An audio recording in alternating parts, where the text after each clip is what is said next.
மரி என்கிற ஆட்டுக்குட்டி. பிரபஞ்சன் எழுதிய சிறுகதை. தமிழ் சார், அந்த அற்புத மரிக்கு டிசி கொடுத்து அனுப்பிடலாம்னு யோசிக்கிறேன் என்றார் ஹெச்எம். எந்த அற்புத மரி என்றேன் நான். இந்த ஸ்கூல்ல 998 அற்புத மரி இருக்காளா ஓய்? எந்த அற்புத மரிங்கிறீர்? அதான் அந்த 10ஆம் வகுப்பு அற்புத மரிங்கானும். தினத்தாளை மடித்து வைத்துவிட்டு அந்த அற்புத மரியின் முகத்தை மனசுக்கு கொண்டு வர முயற்சித்தேன். வந்துவிட்டாள். எப்போதும் சுயங்கம் மெல்லுகிற, அப்படி மெல்லுவதன் மூலமாக இந்த பள்ளிக்கூடம், அதன் ஆசிரியர்கள், மாணவர்கள், மாணவிகள், சட்ட திட்டங்கள், ஒழுங்கு விதிகள் எல்லாவற்றையும் அலட்சியப்படுத்துகிற, நான் உங்களையெல்லாம் ஒரு பொருட்டாகவே நினைக்கிறதில்லை, நீங்களெல்லாம் எனக்கு ஃபூ என்கிற முகபாவமும் திமிர்த்தனமும் கொண்ட ஒரு சண்டைக்கார மாணவி என் நினைவுக்கு வந்தாள். எனக்கும் அவள் மாணவிதான். என்னத்துக்கு சார் டிசி? என்னத்துக்கா? நீர் இந்த உலகத்தில்தான் இருக்கிறீரா? அவள் உம்ம ஸ்டூடெண்ட் தானங்கானும். ஆமா, அப்பப்போ இஷ்டப்பட்டால் ஏதோ எனக்கு தயவு பண்ணுகிற மாதிரி கிளாஸுக்கு வரும் போகும்.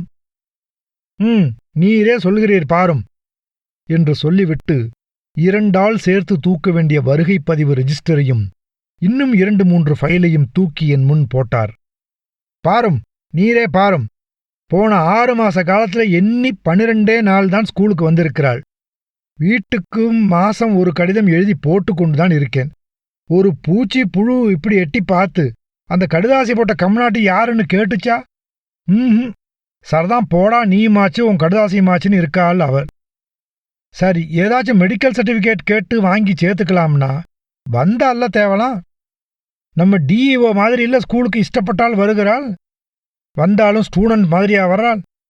சே, என் வாயால் அதை எப்படி சொல்றது? ஒரு பிரெஞ்சு சைக்கிளில் கண்ணுக்குட்டி மேலே உட்கார்ந்து வர்ற மாதிரி பேண்ட் போட்டுக்கிட்டு வராள்.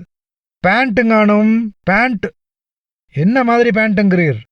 அப்படியே சிக்குன்னு பிடிச்சிக்கிட்டு போட்டோவுக்கு சட்டம் போட்ட மாதிரி, அதாவது பட்டு பட்டுன்னு தெரிச்சிடுமோன்னு நமக்கெல்லாம் பீதியை ஏற்படுத்துகிற மாதிரி ட்ரெஸ் பண்ணிட்டு வராள். சட்டை போடுறாளே, மேலே என்னத்துக்குங்கானும் 2 பட்டனை அவுத்து விட்டுட்டு வர்றது? அது மேலே சீயாம்பாம்பு மாதிரி ஒரு செயின், காத்தாடி வாள் மாதிரி அது அங்கிட்டும் இங்கிட்டும் வளைஞ்சி வளைஞ்சி ஆடுறது.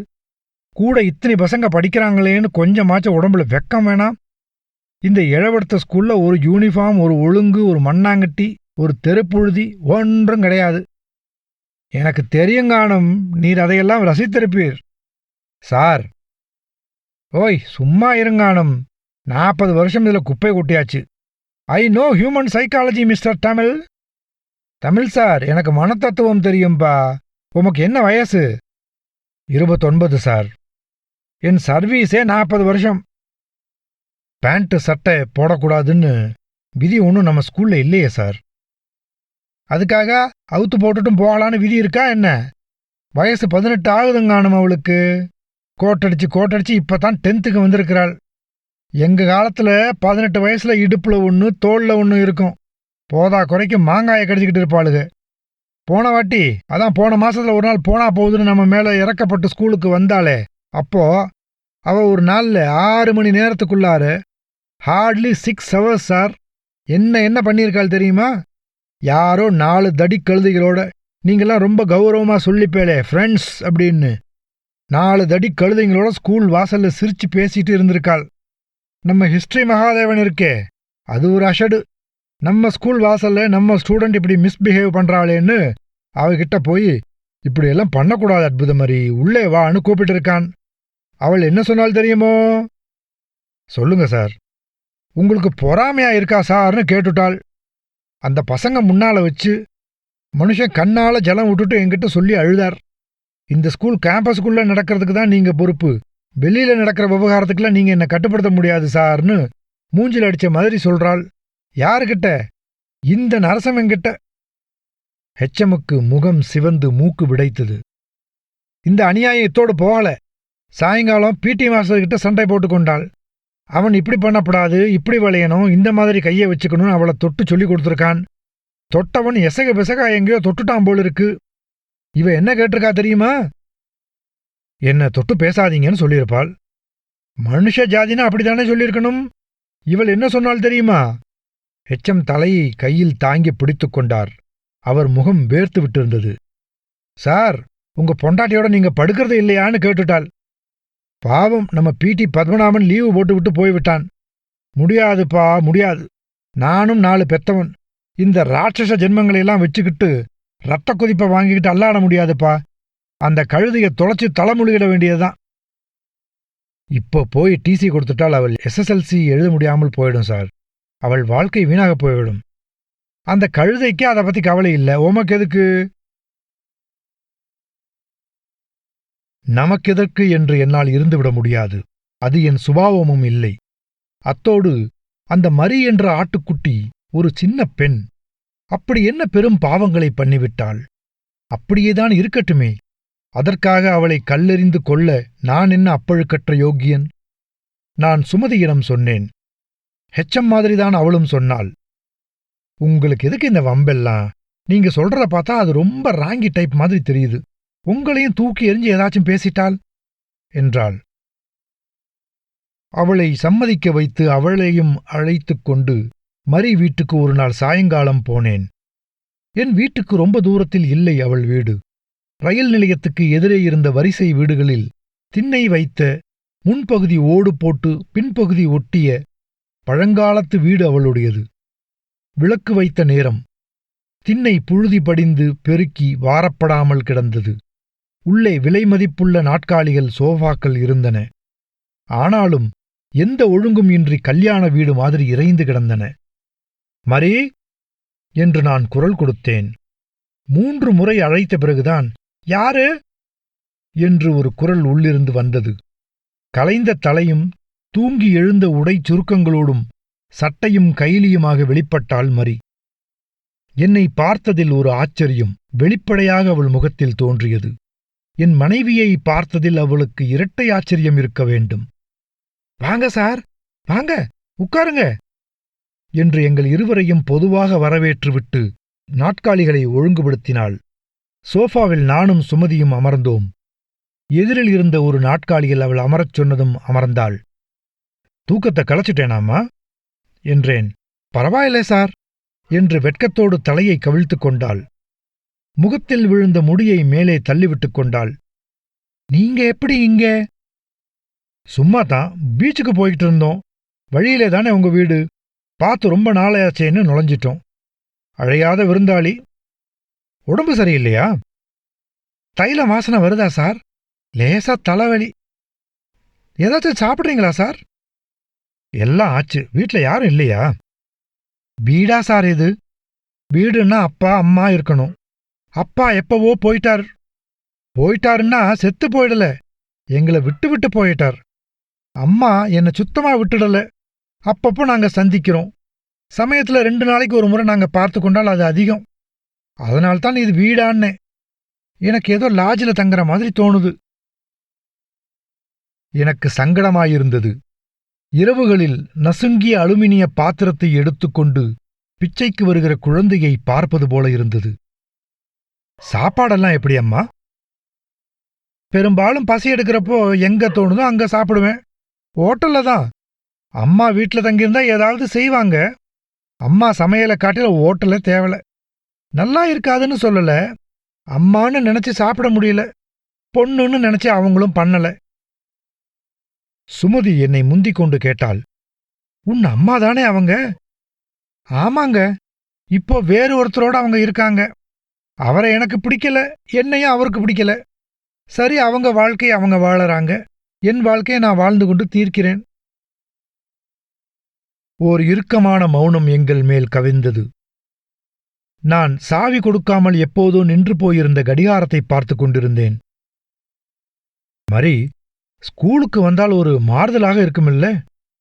நான் யாருக்காக சார் படிக்கணும்? உனக்காக என்றாள் அவள். இதற்கு மேல் எதுவும் பேசக்கூடாது என்று எனக்கு தோன்றியது. பீச்சுக்கு போகலாம் வாயேன்.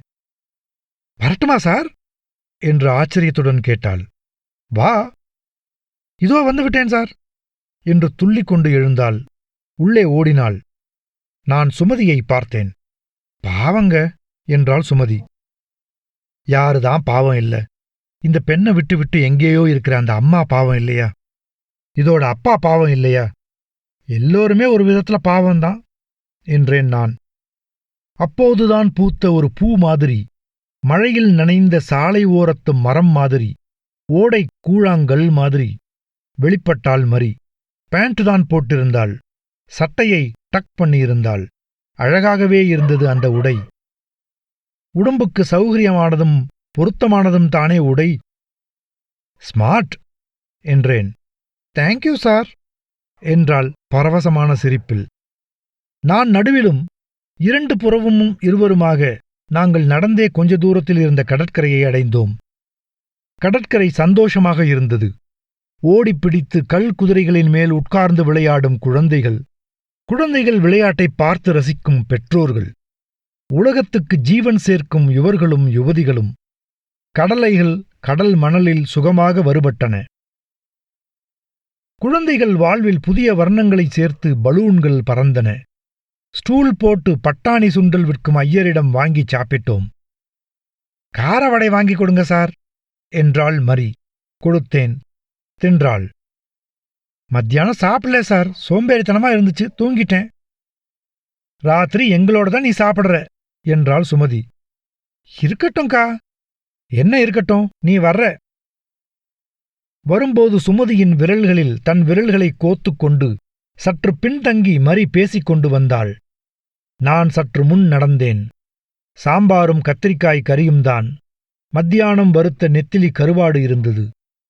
தூள்கா தூள், இந்த சாம்பாரும் நெத்திலி கருவாடும் பயங்கர காம்பினேஷன்கா என்றாள் மரி.